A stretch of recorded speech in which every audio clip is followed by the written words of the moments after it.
आगे हम देखते हैं ज्योमेट्री में स्ट्रेट लाइंस में आपको किस टाइप के क्वेश्चंस मिलेंगे। नेक्स्ट क्वेश्चन जिसको मैं बोलूँगा ज्योमेट्री के कुछ क्वेश्चंस हो सकते हैं। ये क्वेश्चन हम देखेंगे, जैसे एक एग्जांपल ले लेते हैं। आपको बोला है विदाउट यूजिंग पाइथागोरस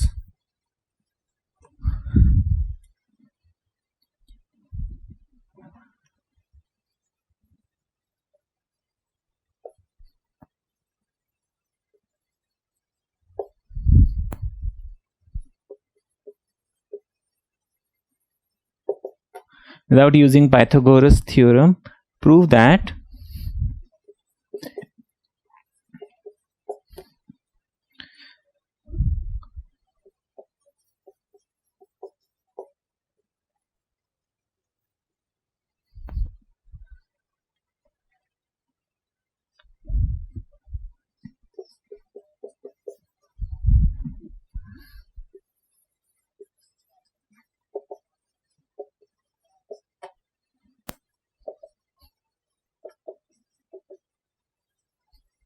ये क्वेश्चन आपको दिया हुआ है without using Pythagoras theorem prove that ये जो तीन गिवन पॉइंट्स हैं A B and C they are vertices of a right triangle. अब देखिए राइट ट्राइंगल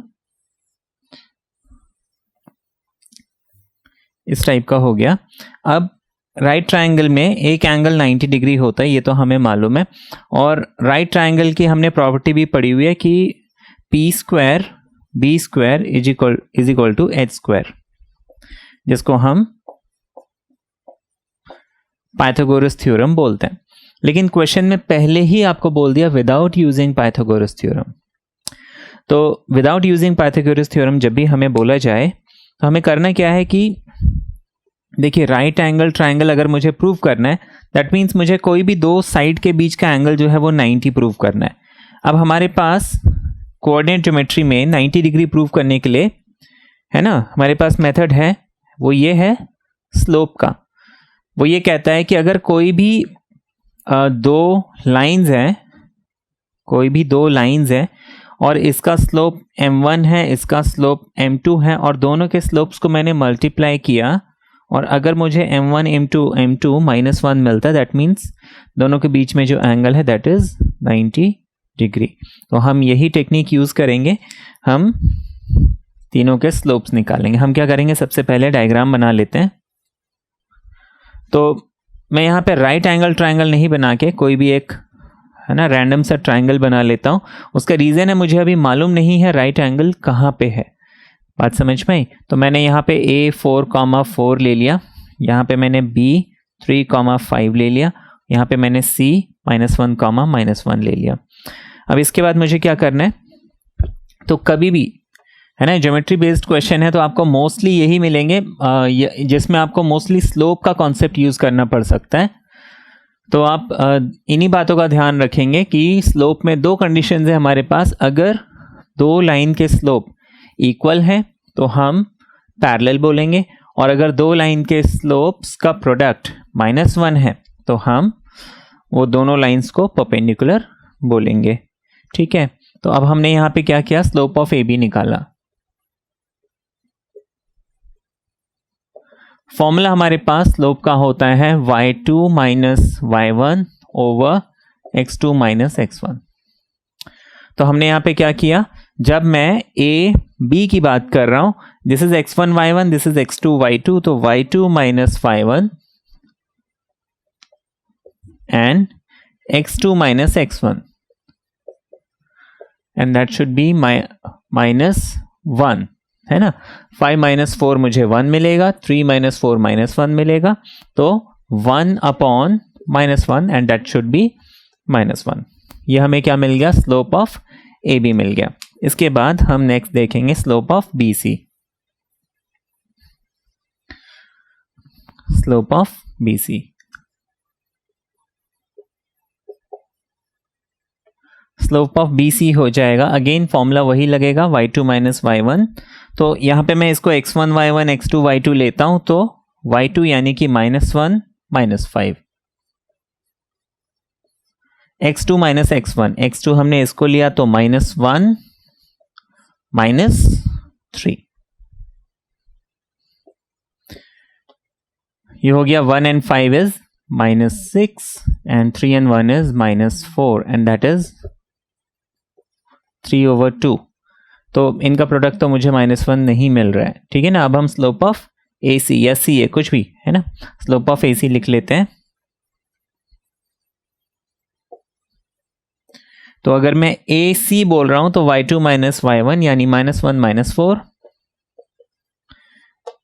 ठीक है, -1 -4, ऊपर नीचे दोनों जगह सेम रहेगा। ये हमें स्ट्रेट फॉरवर्ड 1 मिल जाएगा। देखिए -5/-5 कैंसिल, 1 बचेगा। अब देखिए ये -1 और ये 1 दोनों मिलके हमें क्या मिलेंगे, -1।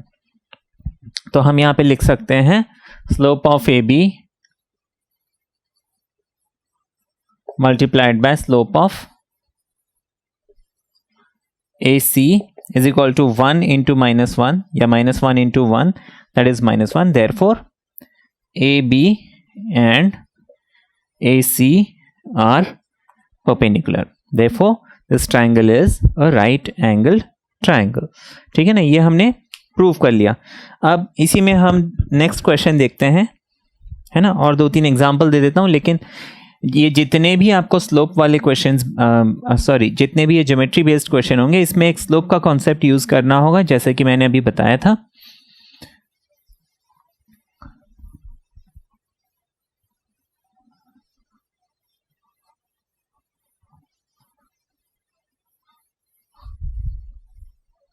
आगे देखिए,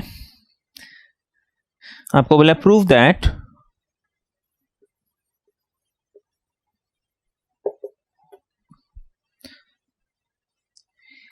A43 B64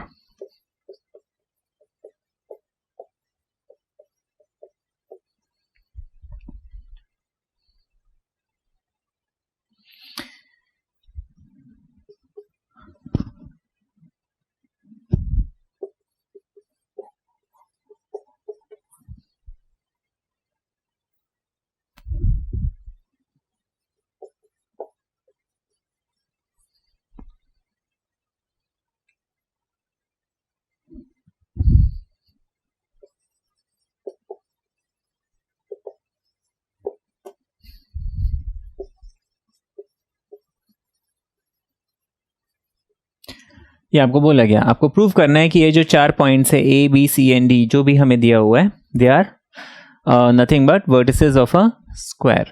अब स्क्वायर तो हम कैसे प्रूव करेंगे, पहले मैं एक स्क्वायर का डायग्राम बना लेता हूं।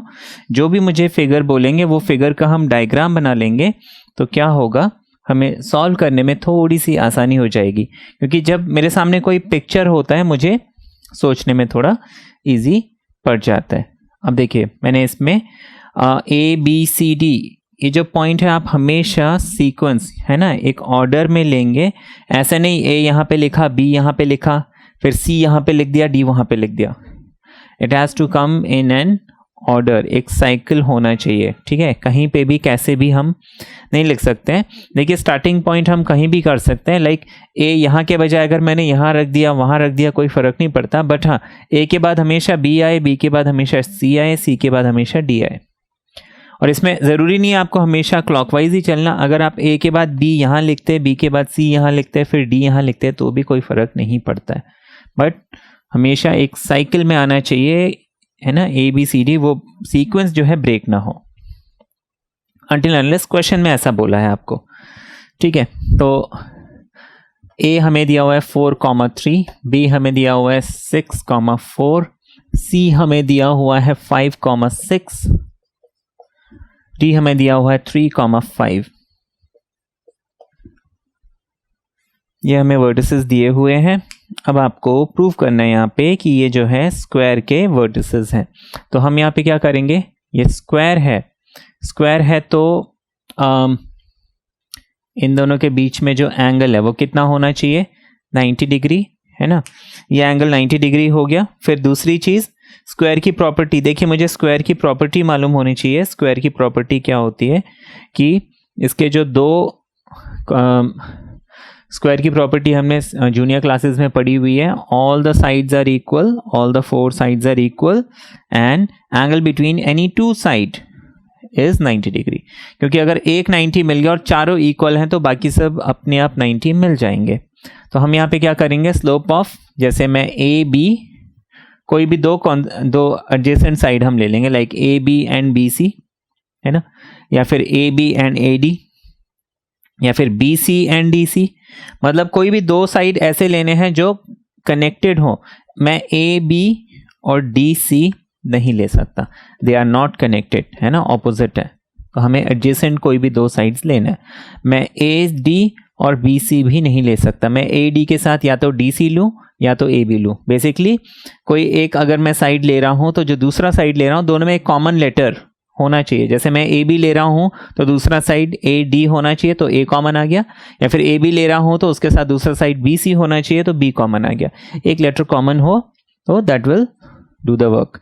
तो यहाँ पे मैंने क्या किया कि सबसे पहले ए बी और ए डी मैं ये पॉइंट ले लेता हूँ और इनका स्लोप निकालता हूँ। तो हमने लिखा स्लोप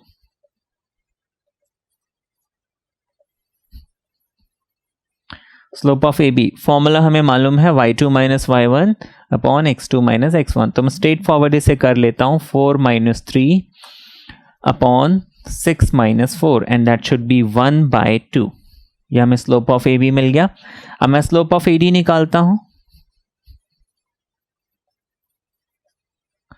ठीक है, कभी भी कोई भी चीज प्रूव करनी है तो मुझे देखिए ज्योमेट्री के जो रिजल्ट्स हैं वो याद होने चाहिए। जैसे स्क्वायर प्रूव करना है तो स्क्वायर प्रूव करने के लिए मेरी अप्रोच क्या होनी चाहिए, angle between any two side is 90 degree and all the four sides are equal. तो पहले तो हम एंगल को 90 प्रूव कर लेंगे, फिर सारे साइड्स को भी हम इक्वल कर लेंगे। तो AD का स्लोप कितना हो जाएगा, again y2 minus y1 and x2 minus x1 and that is 5 minus 3 is 2 and this is minus 1 and that is minus 2।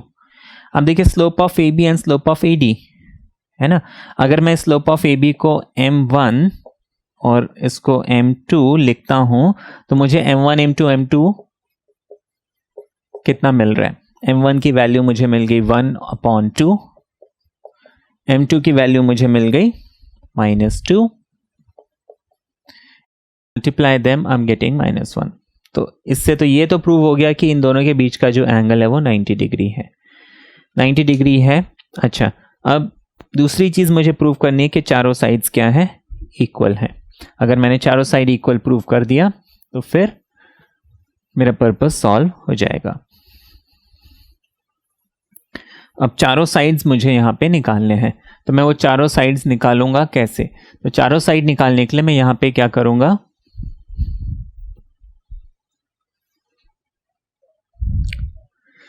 Distance formula लगाऊंगा। Distance formula,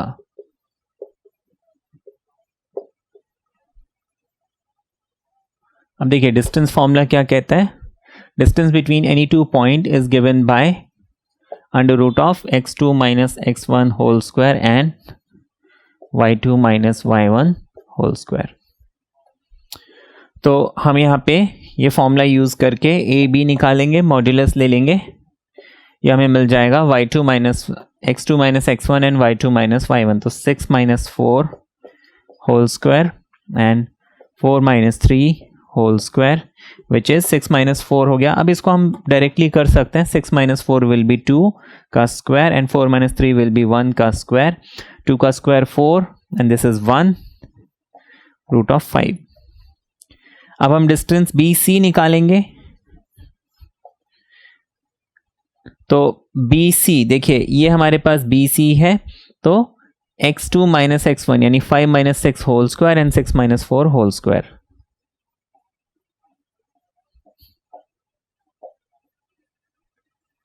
Now 5 minus 6 is -1 and 6 minus 4 is 2। -1 का square भी 1 होगा, है ना। अच्छा, 2 का square 4, तो 4 + 1 is 5। तो मुझे BC भी कितना मिल गया, अंडर रूट ऑफ 5। अच्छा, BC के बाद CD निकालते हैं। ठीक है, CD मॉडुलस ऑफ CD, ये डिस्टेंस मुझे निकालना है। तो CD क्या हो जाएगा, again 3 minus 5 whole square under root of 3 minus 5 whole square, ठीक है, and 5 minus 6 whole square, which is again 3 minus 5 हो जाएगा माइनस टू का स्क्वायर 4, 5 माइनस 6 इज -1 का स्क्वायर 1, तो ये भी मुझे अंडर रूट 5 मिल गया, ठीक है। तो A B B C C D हमें रूट 5 मिल रहे हैं, तो डी ए है ना, ये जो ए डी फोर्थ साइड है ये भी हमें रूट 5 मिलना चाहिए, बट हम फिर भी वेरीफाई करेंगे, ठीक है ना। वेरीफाई करना इज इंपॉर्टेंट बिकॉज हमने अगर एक भी साइड छोड़ दी हमारे नंबर कट जाएंगे। तो हम लिख लेंगे A D modulus of A D. बाकी हाँ, हमने चारों साइड निकाली हैं, तो फॉर्मूला मैं एक ही बार मेंशन करूंगा कि डिस्टेंस फॉर्मूला ये होता है। मुझे हर बार जब मैं डिस्टेंस फॉर्मूला यूज़ कर रहा हूँ, हर बार फॉर्मूला मेंशन करने की ज़रूरत नहीं है, फॉर्मूला एक बार ज़रूर मेंशन करेंगे। तो A D will be 3 minus 4 and 5 minus 3, which is again root of -1 का स्क्वायर एंड 2 का square, which is again under root of 5। तो हम यहाँ पे क्या लिखेंगे, therefore A B is equal to B C is equal to C D is equal to A D. तो all the sides are equal and angle between two consecutive side, two adjacent side is 90 degree, therefore the given points are vertices of a square, है ना। तो ये हमने यहाँ पे देखा कि हमें किस टाइप का क्वेश्चन मिला और हमने इसमें क्या किया। अच्छा, नेक्स्ट मैं इसी ज्योमेट्री के कॉन्सेप्ट पे, ठीक है, तो यहाँ पे हो क्या रहा है कि हम यूज़ तो कोऑर्डिनेट ज्योमेट्री के बेसिस पे, मतलब फॉर्मूला तो हम कोऑर्डिनेट ज्योमेट्री का लगा रहे हैं, लेकिन इसमें जो हमने यूक्लिड्स ज्योमेट्री जो हमने क्लास 10th तक पढ़ी हुई है, उसके कुछ कॉन्सेप्ट्स या थ्योरम्स हम यहाँ पे यूज़ कर रहे हैं प्रूव करने के लिए, ठीक है। तो कोई भी प्रूव अगर हमें करना हो तो पहले हम यूक्लिड ज्योमेट्री के हिसाब से कंडीशन सोच लें, कंडीशन सोचने के बाद फिर ये क्वेश्चंस प्रूव करें। Like one more question now, ये थोड़ा सा हटके क्वेश्चन है। आपको बोला a ray of light passing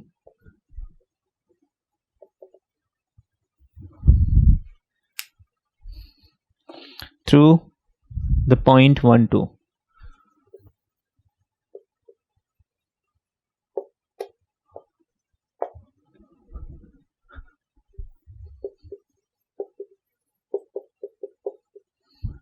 a ray of light passing through the point 1 2 reflects on the x-axis at point A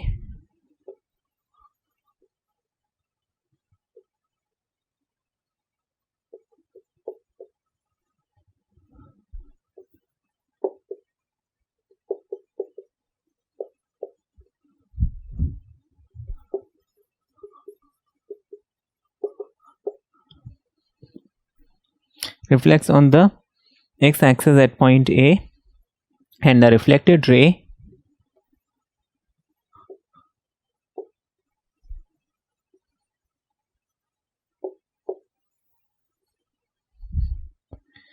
reflected ray passes through the point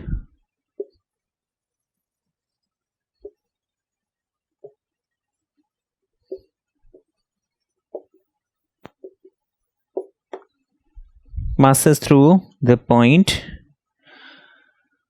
5 3, passes through the point 5 3. Find the coordinate of A.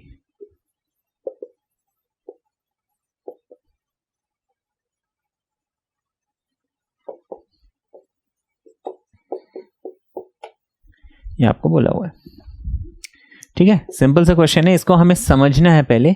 देखिए, आपको बोला है कि suppose ये हमारा x और Y access हो गया। अब कोई भी एक लाइन, एक रे ऑफ लाइट है ना, रे ऑफ लाइट। अब रे हमें मालूम है, रे क्या होता है, हमेशा एक डायरेक्शन में प्रोग्रेस करता है, ठीक है, उसकी एक स्टार्टिंग पॉइंट तो होती है, एंडिंग पॉइंट नहीं होती है। वेयर एज लाइन जो है it is extended both ways, है ना, तो इसकी ना तो कोई स्टार्टिंग है ना तो कोई एंडिंग है ना। लाइन दोनों तरफ हम इन्फिनिटी तक एक्सटेंड कर सकते हैं, जबकि रे को हम एक ही तरफ एक्सटेंड कर सकते हैं। ये तो बेसिक हमने पढ़ा हुआ है, रे और लाइन दोनों में डिफरेंस क्या है। नाउ अब देखिए यहाँ पे आपको बोला एक लाइट रे है जो कि किसी एक पॉइंट 1, 2 से पास हो रहा है। Suppose let's say this is any point 1 and 2, तो एक लाइट रे जो है 1 and 2 से पास हो रहा है और वो एक्स एक्सिस पे टकराया, ठीक है। लाइट रे जो है मूव कर रहा था, पॉइंट 1 and 2 से पास होके एक्स एक्सिस पे टकराया किसी एक पॉइंट पे, है ना, और उस पॉइंट को हमने नाम दे दिया ए। आपको बोला है कि वो एक्स एक्सिस को strike, it reflects on the x axis at point A. अब वो रिफ्लेक्ट हुआ, एक्स एक्सिस पे स्ट्राइक करके वो रिफ्लेक्ट हुआ, और रिफ्लेक्टेड रे जो है वो कहाँ से पास हुआ, 5, 3 से। तो let's say reflected ray passes through any point 5, 3। ये आया था 1, 2 से पास हुआ, लेकिन after reflection it passes through 5, 3। आपको ये ए पॉइंट निकालना है। This is the question.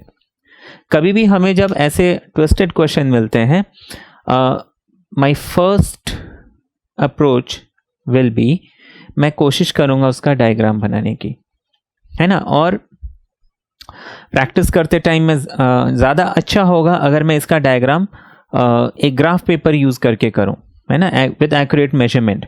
तो मुझे ये चीज़ जो है ज़्यादा क्लियर होगी, है ना। ग्राफ पेपर में क्या आप ये पॉइंट को लोकेट कर पाएंगे, तो आपको एक अंदाज़ा लगेगा कि क्या हो रहा है क्या नहीं हो रहा है।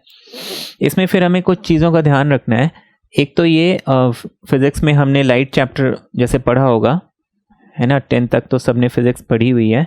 तो लॉज ऑफ रिफ्लेक्शन, ठीक है ना, लॉज ऑफ रिफ्लेक्शन। तो इसमें लॉज ऑफ रिफ्लेक्शन में एक लॉ है कि किसी भी प्लेन सरफेस पे अगर कोई लाइट रे स्ट्राइक करता है, तो हमने पढ़ा हुआ है कि द एंगल ऑफ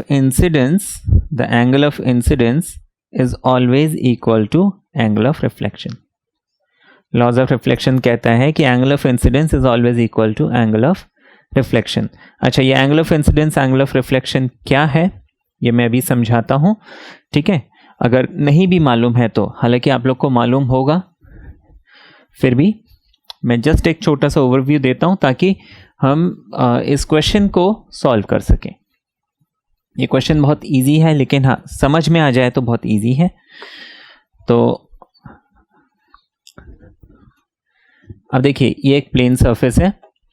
अब इन लैंग्वेज ऑफ मैथमेटिक्स किसी भी सरफेस का अगर हम एक परपेंडिकुलर ड्रॉ करते हैं तो ऐसी लाइन को हम नॉर्मल बोलते हैं।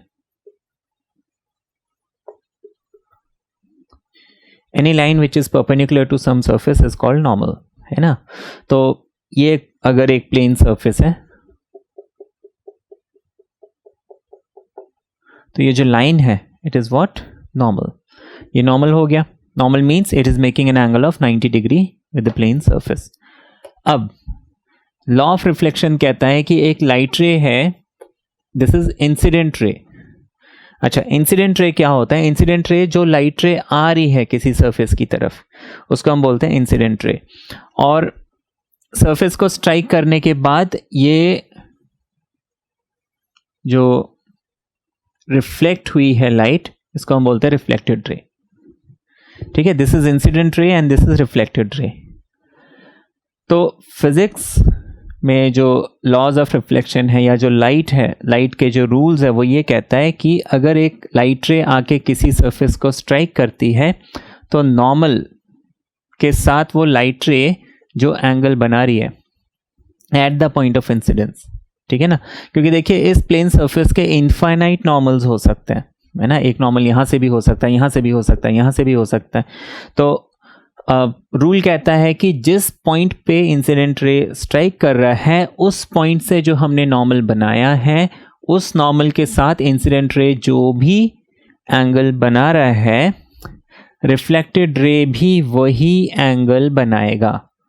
तो फिजिक्स के हिसाब से angle of incidence is always equal to angle of reflection. That means अगर इन दोनों के बीच में एंगल 30 डिग्री है, तो ज़रूरी है कि ये दोनों के बीच में एंगल भी 30 डिग्री ही होना चाहिए। Now my diagram is not accurate, but हाँ मैंने रूल समझाने के लिए बताया। ये थोड़ा बड़ा हो गया, छोटा हो गया, अब उसके पीछे हमें कॉन्सेप्ट को समझना है, ठीक है।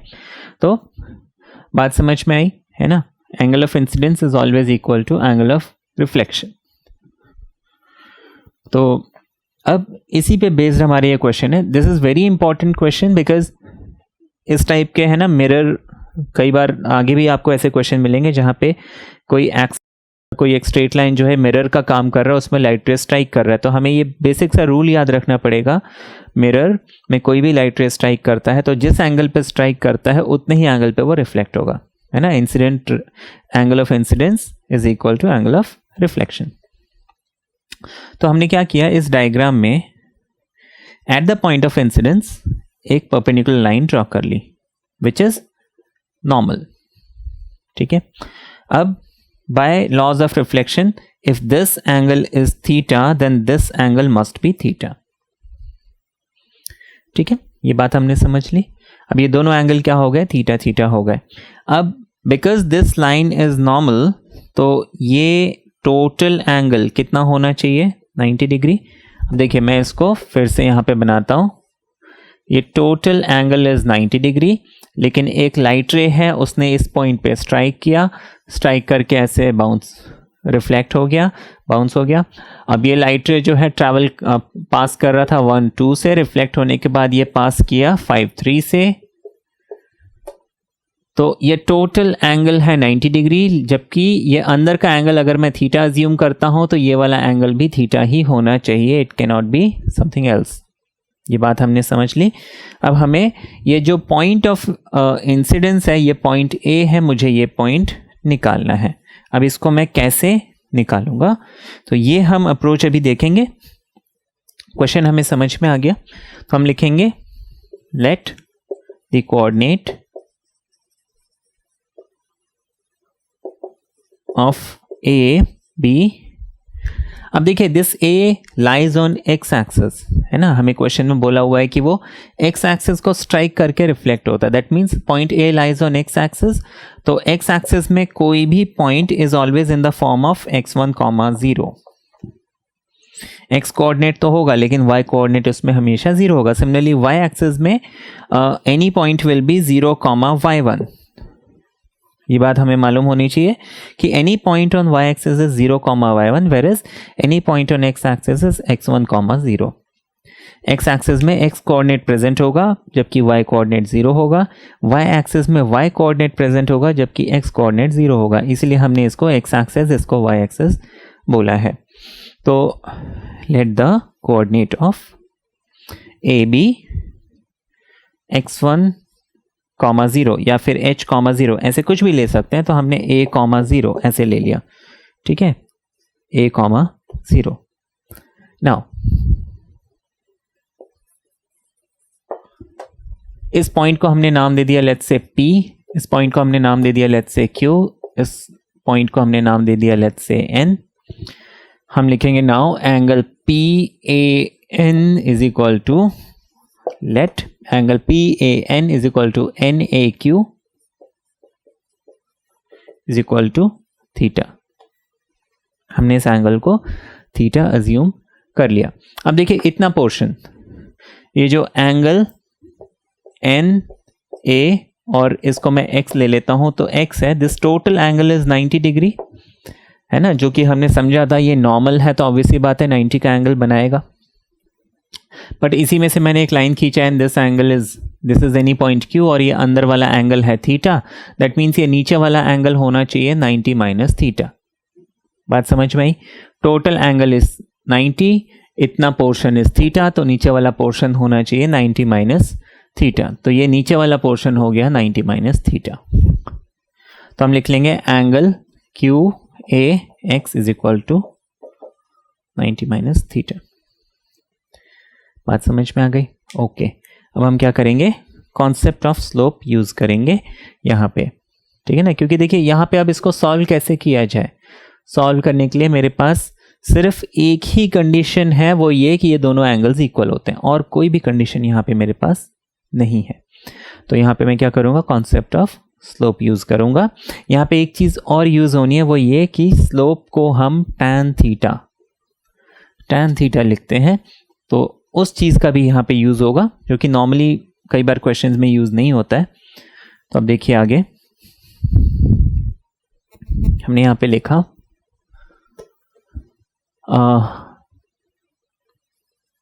tan QAX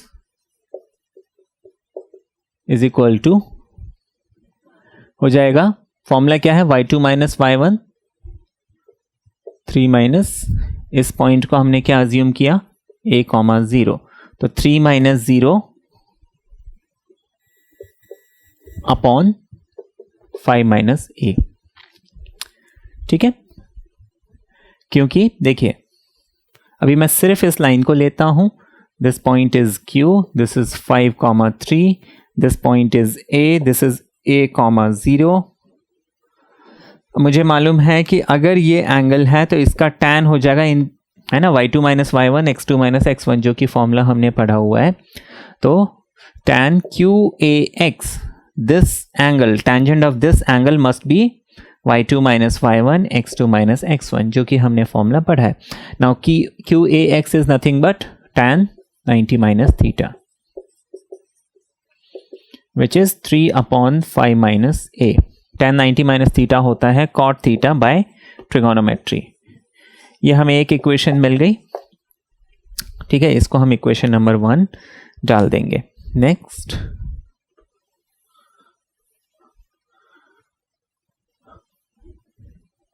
अब देखिए मैं इन दो कोऑर्डिनेट्स को तो यूज कर चुका हूं, इसको हम हटा देते हैं थोड़ी देर के लिए। अब मेरे पास नेक्स्ट चीज क्या बच गई, ये और ये तो कॉमन है, ये अननोन क्वांटिटी है, ये चीज मेरे पास बच गई। तो मैं अब ये PA ये वाला पॉइंट ले लेता हूं। तो अगेन मैं यहां पे क्या करूंगा, tan PAX, ये भी अगेन क्या होगा, देखिए अब यहां पे this total portion is 90 degree and इतना पोर्शन इज थीटा, तो ये टोटल एंगल होना चाहिए 90 plus theta. Now tangent of this must be, again मैं वही फॉर्मूला लगाऊंगा, y2 माइनस y1 और x2 माइनस x1। अब PAX को हम क्या लिख लेंगे, 90 plus theta. tan 90 plus theta is minus cot theta by trigonometry। ये मिल गया। मैं यहां से क्या करता हूं, माइनस साइन हटा देता हूं, इसको मैं यहां भेज देता हूं, तो इसके ऊपर यहां पे सामने माइनस साइन आ गया। Let this be equation 2। अब देखिए equation 1 and equation 2 both are equal to cot theta, तो हम दोनों को क्या करेंगे, इक्वेट कर लेंगे, ठीक है ना, और हम वो पॉइंट निकाल लेंगे।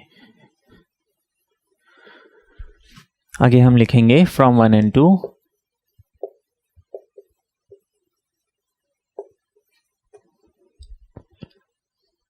3 upon 5 minus a is equal to minus 2 upon 1 minus a। अच्छा, दूसरी चीज, मैं माइनस साइन अगर यहां से हटाता हूं, नीचे ले जाता हूं, तो ये माइनस इन सब के साइन चेंज हो जाएंगे, हम वो भी लिख सकते हैं।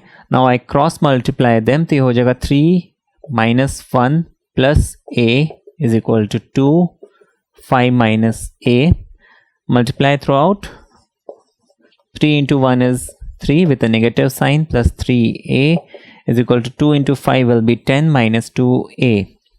ठीक है, ये हो गया। इसके बाद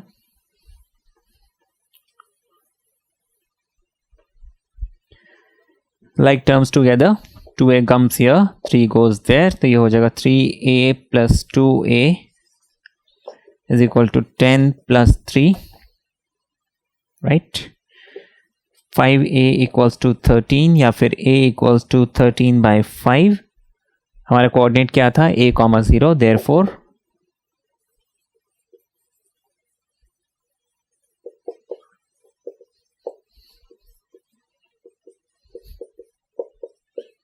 है ना, a, 0, तो हम लिख लेंगे 13 by 5, 0, and that is my final answer. ठीक है, ये बात समझ में आ गई। नाउ ये जो है थोड़ा सा डिफरेंट क्वेश्चन था, ठीक है, बट ये ज्योमेट्री वाला क्वेश्चन आपको समझ में आ गया।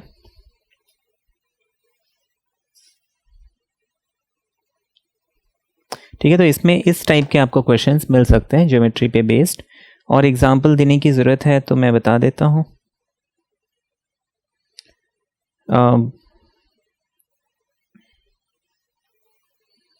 इसी में ना आपको फिर रेक्टेंगल, ट्रायंगल है ना, आपको प्रूव करना है कि ये जो 4 पॉइंट्स दिए होंगे, बोलेंगे prove that these are vertices of rectangle. तो रेक्टेंगल में हमें क्या करना होता है, रेक्टेंगल में the opposite sides are equal and angle between two adjacent side is 90 degree. तो उसमें हम क्या करेंगे, opposite sides are parallel and equal, लेकिन उसमें क्या होता है, पैरेललोग्राम में भी वही होता है। तो हमको क्या है, कोई भी दो साइड कंसेक्यूटिव जो साइड है उनके बीच का जो एंगल है वो हमें 90 डिग्री प्रूव करना पड़ेगा। तो ऐसे आप क्वेश्चंस कर सकते हैं। ठीक है।